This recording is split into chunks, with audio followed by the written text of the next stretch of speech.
I have a message here from your average YouTube troll. In the comments, it says, "Dear the Modern Survivalist, please complete the following statement. My advice is better than everyone else's because, empty space, please provide specific facts and examples if able." And my reply was, because I spent most of my adult life living and getting by in an environment someone like you wouldn't last 24 hours in. And I'm not even trying to be a jerk, just stating a fact. And it is true, guys. This is Fernando doing another video for the Modern Survivalist. And it is true. I wasn't trying to be a jerk. It's just a fact. There's a huge amount of people, thousands, maybe even millions of people that get by every day in Europe, in US, in first world countries in general, that they wouldn't last 5 minutes in a place like Argentina or any other third world country. Developing nations, third world countries, any way you want to put it, they are much more demanding. They have much. The amount of mistakes you're able to get away with are nowhere near as close as in developed nations where sometimes people are basically taken care of, even in spite of their complete lack of skills or on anything. Basically, life is taken care of for them because of different social welfare plans, because of different government safety nets, if you want to put it some way. They wouldn't last, honestly, 5 minutes. It's every single thing that is much harder in developing nations, third world countries, compared to developed nations. Actually, I was reminded recently something that happened a few years ago while visiting Salt Lake City after the Self-Reliance Expo. I was with Jack Sperko. Jack was driving, I was with him. We were going to be having dinner after the expo, and he was driving, and he turned so as to get into the parking lot of a strip mall, and as he was turning, he almost ran over a couple kids, and he had to hit the brakes pretty hard and stop before hitting them. And the parents were along with the kids, just like completely unaware that their kids almost got hit by a car. And Jack said something interesting. He said, these are going to be the first ones to die when shit hits the fan. And I remember thinking, yeah, he's right. People like these, completely unaware of where their kids are, if they're going to be crossing the street or not, just, no level of awareness whatsoever. Someone like that would get their kids killed in Buenos Aires in a matter of hours on the streets. And recently I was driving around with my wife, and something similar happened, and she said again something similar to what Jack said. She said, yeah, these people, they live like in their own fairyland. They're not really aware. Again, something had happened, like I was just driving, and this kid just walked across the street without even looking, and the mother was chatting with someone else, completely unaware that her small child had crossed the street and almost got hit. And you do that in Buenos Aires, you get killed. I mean, I'm not kidding. Not even that. It's not just children. Sometimes you see adults they're in the corner and they just start walking, expecting you fully to stop. They don't even think that maybe you're distracted, maybe you have something else in your mind, and you could possibly kill them, hit them with your car. They just cross the street, and if you're there, they just expect you to magically hit the brakes, even if they give you very little time. You do that in Buenos Aires, you're dead. I mean, I'm not kidding. You wouldn't last 5 blocks walking that way across not only Argentina, but most of third world countries as well. I mean, I'm surprised that they even lived and reached adulthood being that way. In Argentina, it's especially hard because there's a completely different culture in terms of how people drive. People drive without expecting others, pedestrians, to just cross the street in front of them when there's a vehicle obviously driving, right? And it's a different culture entirely. In fact, I know of people that come from developed nations, first world countries. They've they went to Argentina, they rented a car, and they couldn't even drive. They did a few blocks and completely stressed out and impossible for them to drive in a place like Argentina, because drivers in Argentina don't follow basic traffic laws. It's pretty much anyone drives any way they want. They just switch lanes all the time. It's a matter of just switching lanes, finding a place, and driving in zigzag all the time. It's impossible for people that are not used to that. And because of that, you have the huge amount of car accidents that you have. But it's not just that, it's a complete lack of awareness for everything in general. I mean, I see here people leaving their 5-year-old kids playing in the streets while they are inside their houses watching TV.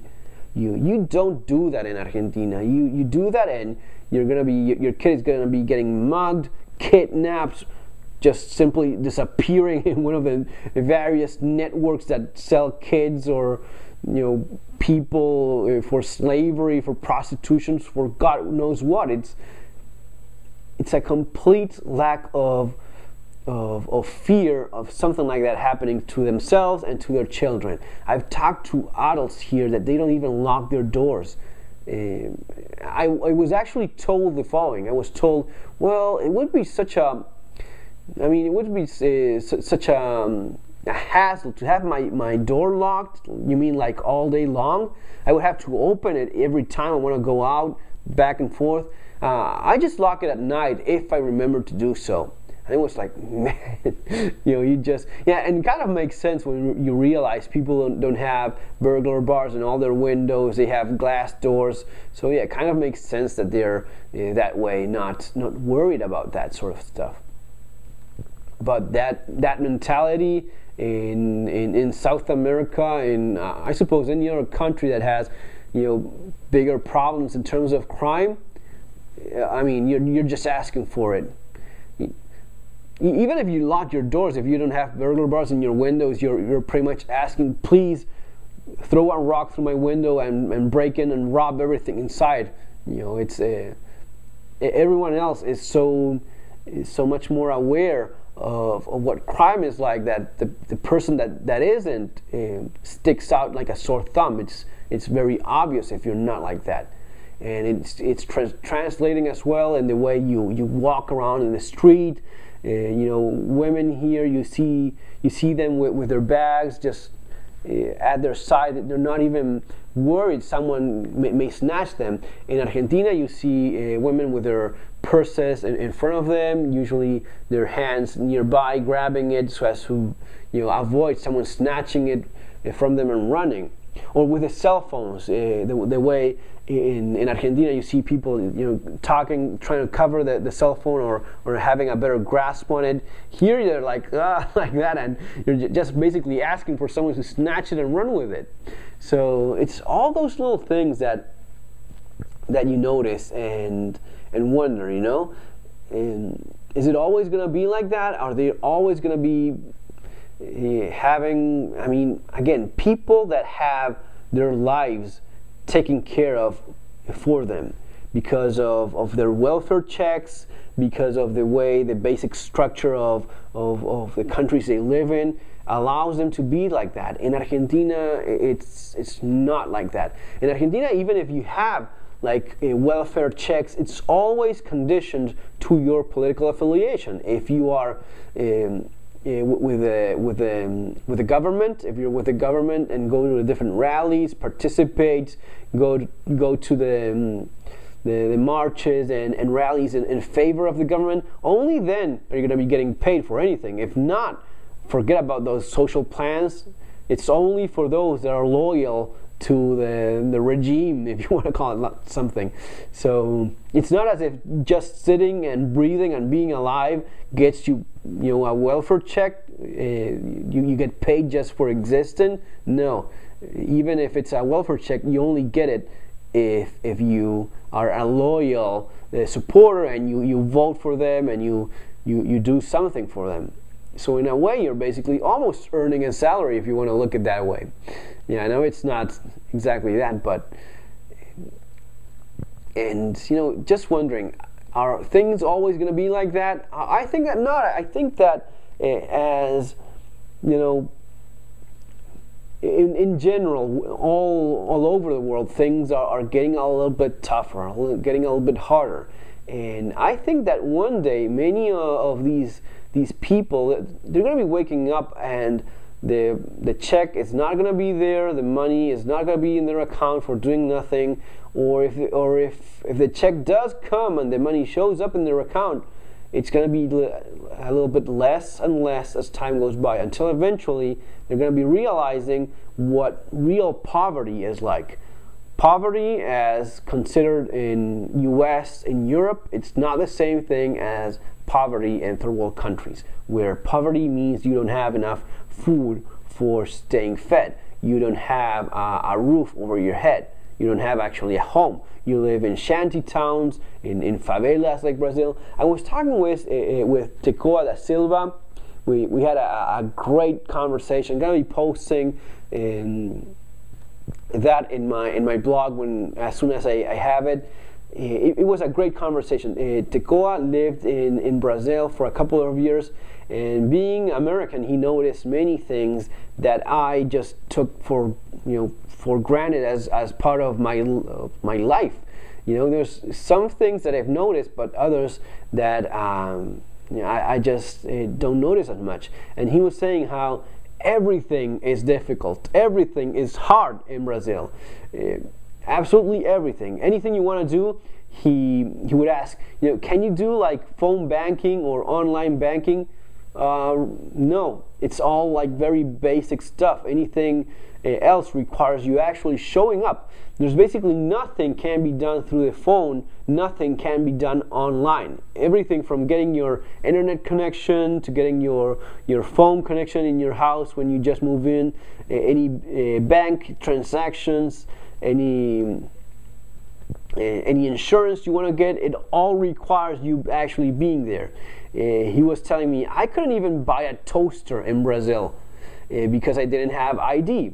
And I remembered, and I said, yeah, that's exactly correct. You can't even buy a toaster in Brazil or in Argentina without ID, because the moment you bring out a credit card for paying, they're going to be asking you for it.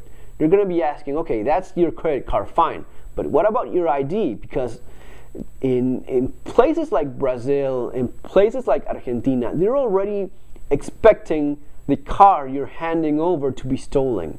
There's no other supposition. They're expecting that car to be stolen. And you may be thinking, well, I just just use my card and punch in my PIN number. No, it doesn't work that way in Argentina either, because they're already expecting that you just stole that car from someone, beat the living crap out of someone to get his PIN number from him, and you're now making a purchase. So it's not only just using the card, it's using the card along with an ID. In Argentina, the ID would be your national ID number, your Documento Nacional de Identidad, or your célula de identidad, which is another ID card, which is basically the same. You need an ID for any kind of purchase you make. You need that ID for absolutely everything you do. You want to be buying a car, you want to buy a used car from a private seller. You have to show up in God knows, several offices. You have to have your signature certified. You have to certify that the car isn't stolen. The engine number gets checked along with the chassis number of the car, because there's so much cars being disassembled and reassembled and sold that everything works expecting crime to be happening. So you're already always being treated as a criminal. That's very, very different from what you experience in Europe, what you experience in US. It's completely different. And one day maybe things are going to be surprising more than a few people, guys. And it's definitely not the kind of mindset you want for tougher times. It's actually a pretty good idea to already be a little bit more aware, a little bit more capable in life in general, because generally speaking, in developed nations, you have it way too easy compared to pretty much the rest of the world. So that's it, guys. Just a few thoughts to share with you folks. And yeah, before leaving, I just checked in Amazon my book, because I don't know if it's because of Cyber Monday week or whatever. It's the price, it's in, at $15, which is usually at $22, I believe. So Amazon did a pretty good deal there. I don't know how long it lasts, no idea, because that's all on Amazon. The sale price, it's entirely on Amazon. So if you were considering, check the link below. There's a link to my book in Amazon, The Modern Survival Manual, Surviving the Economic Collapse. And just a few thoughts, stuff that I was reminded of because of this comment. You never know when something triggers something in your head and interesting stuff shows up. Guys, as always, take care, have a great day, see you on our next video.